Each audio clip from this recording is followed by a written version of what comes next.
And it's yet another win for India as IHCL's Rambagh Palace, Jaipur, Rajasthan has topped the list as the world's #1 hotel in the annual 2023 Travelers' Choice Awards by travel site TripAdvisor. This palace-turned luxurious property is also dubbed as a Jewel of Jaipur. Sharad is here to give us more details on this story. Sharad, over to you.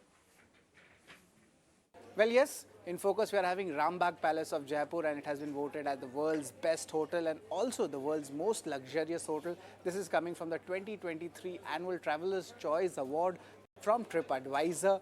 But now let's look at what Rambagh Palace is all about. It's called the Jewel of Jaipur. It was built in the year 1835, and in the year 1925 it was the residence of Maharaja Savai Man Singh. But there is a connection to the Tata Group, and it is owned and operated by Indian hotels. Apart from this, now let's look at world's best hotels. What do they actually come from? And of course, at the top is the Jaipur's hotel, Rambagh Palace. Now then it's followed by Ozen Reserves Bolifushi, which comes in from Maldives, followed by Brazil, London and Hong Kong overall hotels. Now do remember, Puneet Chatwal, the managing director and CEO of Indian Hotels, has stated that it's a very big global honor coming in and a strong hospitality is being shown by the Indian. Now the top hotels of the India for 2023 in the list also is there, and of course at the top is Rambagh Palace at Jaipur, but this is closely followed by Taj Krishna of Hyderabad, Westin in Goa and also certain properties in the southern regions. Now overall Indian hotels also has been a strong wealth creator for the investors as well, and if you look at the 1-year returns, that has gone up by almost 74%. But looking at the 3-year return, it has gone up by almost 4.8 times, and from 2020 lows, it has been a 5 times bagger. I think another India shining moment here. And to discuss this further, we're now joined by Anindita Chatterjee, who's a travel influencer. Anindita, thank you very much for joining us here on ET Now on India Tonight. Thank you so much, Sumita. It's absolutely an honor to be here. I'm so glad that you all invited me.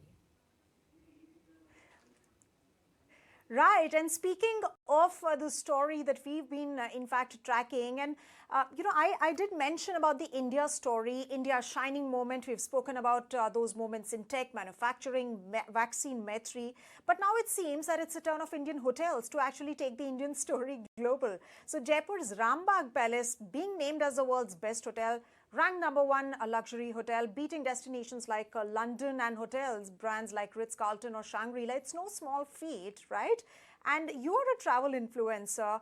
Tell us what made it work for the luxury segment in India, and of course for the Rambagh Palace. What's the kind of traction that you're seeing when you travel? Okay, so yeah, it's absolutely great news for the Indian hospitality and tourism sector. And given I am a travel content creator, I'm known as Travel Chatter on Instagram, and I've traveled to 81 countries. And I've traveled to 16 countries solo with my now 1.5-year-old. So after having traveled to so many countries across the world and staying in so many hotels, I can clearly say that when it comes to Indian hospitality, nothing beats it. I mean, nothing beats the Indian hospitality. The kind of warmth and the kind of customer service that you get in hotels in India, and especially, of course, Taj hotels, is absolutely out of this world. So I have personally been to Rambagh Palace myself, and I remember it was an extraordinary stay. I mean, it is a royal residence. And when you are staying there, you feel like you've gone back in time and you're actually living inside a palace. Beautiful gardens and surroundings. I remember the food. Oh my God, the lal mas that I had at Rambagh Palace was to die for. Like, I'm salivating as I talk about it right now. And every corner of that property tells you a story about the art and craft of Rajasthan. And whenever I meet people across the world, and like I said, 81 countries, everybody who talks about coming to India, their first destination is always Rajasthan. Rajasthan is top of mind for everybody. So Rajasthan is synonymous to India. And it's great that Rambagh Palace at Jaipur has been ranked #1, because that, of course, will only increase people coming into India and also makes it easier for them to select hotels, because, of course, Jaipur has a lot of hotels to choose from. And, when you come to Rajasthan, of course, you want to experience everything that Rajasthan has to offer. But I feel Rambagh Palace itself, even if you're staying there for 2 or 3 nights, it gives you a great flavor of Rajasthan. They have a cultural program in the evening where there's like a dance show, and it tells you all about the history. So you can actually immerse yourself in the rich history of Rajasthan and in India. So kudos to the team. I think it's absolutely amazing that they've won this title.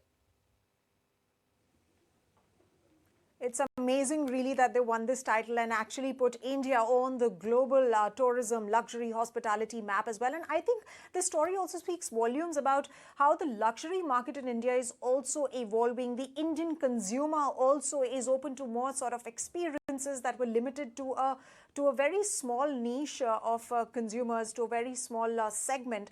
I want to really understand what does this really mean for the Indian hospitality business, for other hotel chains across the world. Well, I think it's great. It's a win-win situation for everyone because of the fact that, of course, like I said, luxury. Everybody aspires to live or to stay in better hotels. Like whenever you travel, you actually come across a lot of people nowadays where they want to spend on experiences. Gone are the days when you actually spend on, buying those luxurious brands, etc. It's more about spending all your savings on experiences, and living in these luxury hotels. Of course, it's a great experience by itself. So the Indian consumer, of course, is far more evolved now than many years back. And given the spending power has gone up, it of course, makes sense. Like for people, rather than, at times, yes, owning a car or owning a bag, which is like really expensive. A lot of people are actually doing away with that because what they want to really do is experience something that they'll remember for a lifetime. Which could be adventure sports, which could be staying in luxurious hotels, which could be traveling around the world. And of course, that is great news for hotel chains across the world. Right, absolutely. In fact, when you say that it's true for hotel chains across the world, some global chains like Hilton, Radisson have announced the launch of new luxury brands in the country. And, considering the economic resiliency in the country coming in at a time when Western economies actually are facing economic vulnerabilities, India, on the other hand, is on its way to becoming, the third largest economy. And of course, very recently, what the RBI governor also said that we are well on our way to 7% GDP growth. Right, we spoke about the consumer, but could it also be attributed to the pent-up demand during the pandemic? There is easier financing, or perhaps leisure bookings have also gone up. Oh, absolutely. I think the pandemic has a lot to do with the tourism sector, the hospitality sector doing so well right now. I mean, people are absolutely bored of staying at home for probably 2 years. And a lot of families, who have kids, I think right now they are open to going to hotels which actually offer an experience where the kids can have fun, they can have fun, they don't need to really step out and do a lot of things. And that is where good hotels around the world come into play. And a lot of, like I have now, because given I'm a mother to a 1.5-year-old baby, I have experienced a lot of hotels where they have a separate kids club, where they have a babysitter on the property. So it's great for parents to have some downtime, even if they have their kids along with them.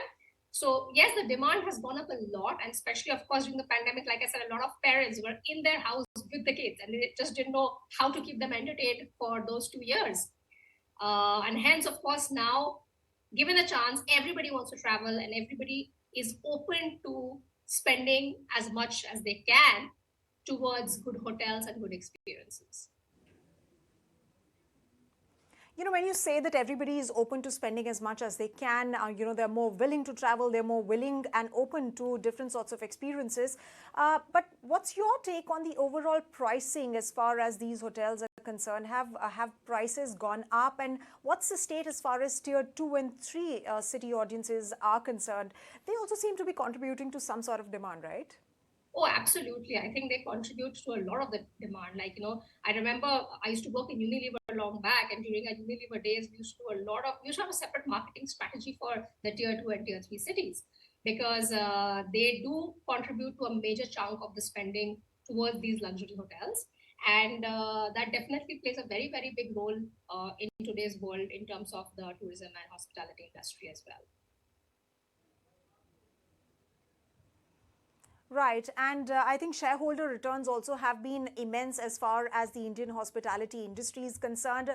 I think, Anindita, will stop it for here. And of course, this discussion needs to be had at some other time. And of course, we'll get back to you for an overall show on the Indian hospitality industry, the tourism sector in India, the travel sector in India. But for the meantime, thank you very much for joining us here on ET Now. Moving on, let's